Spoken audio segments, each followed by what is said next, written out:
What's up, everyone? This particular article was written by a reporter named Jake Tester, and he's writing about the Arkansas farmers who are now worried that they're going to lose their farms. Now, I want you all to keep in mind that Arkansas voted for Trump overwhelmingly, almost 70%. And I'm not saying that all the farmers in the room voted for Trump, but a large majority of them did. But what I find amazing is that they're asking for a bailout. They want checks to be sent to them.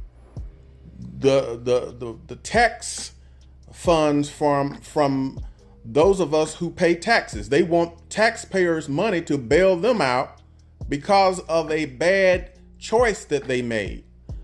And I'm here to tell you that the choices you make, it causes you to end up with consequences. So they made a bad choice when they voted for Trump, and they don't want to be held liable because of their vote. Votes that went to Trump are now yielding the consequences that we're seeing. And so now that they're actually between a rock and a hard place, they're saying that they should be given a check to bail them out. But I'm used to hearing people say, pull yourself up by your own bootstraps. You shouldn't want a government handout. Stop depending on the government. Go to work and work hard. So what's happening here that the script is being flipped? What's happening here now is that, hey, no handout for you, but give us a handout.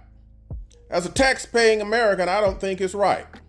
I don't think it's right that some sectors of our society feel entitled to a handout, a bailout, a check with no strings attached given to them because of a bad choice.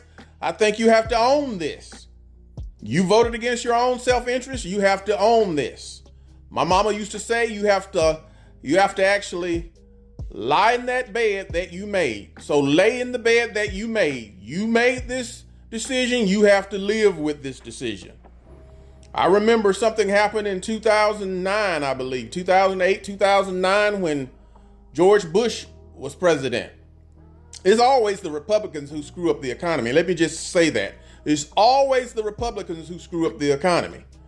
George Bush had screwed up the economy so bad that when Barack Obama became president, I believe probably the last month before Bush left office, they had to rush through a quick government handout to bail out the banks. They bail out the banks, they bail out Wall Street, they bail out farmers, they bail out big corporations, but they don't want to bail out the middle class.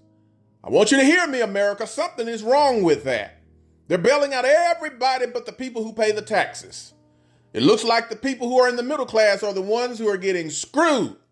So we need to wake up. I don't think it's fair that our taxpayer dollars are going to farmers who made bad decisions. You made a bad choice. You voted against your own self-interest.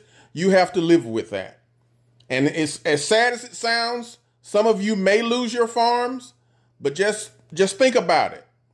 There will be those who are in Trump's administration who will be willing to buy your farm from you dirt cheap. So I don't really have feelings right now about this, because I don't think it's fair that the tax burden is actually levied against us who are doing the right thing by managing our money wisely and looking at what serves our best interests. We shouldn't have to bail out people when they make bad choices and bad decisions. That's just my opinion. You may differ with me on that. So if you differ with me on that, then follow me and leave it in the comments below. And once again, thank you for following me on all social media platforms. Continue to do so. Once again, this is just my opinion on the issue that is at hand. I think, in my opinion, that Trump is bad for business. Trump is bad for America. Trump is bad in all areas when it comes to governing. Trump and his administration are bad. I'll just do it again. They are bad for America. Trump and his administration are bad for America. Follow me, please. And thank you for tuning in.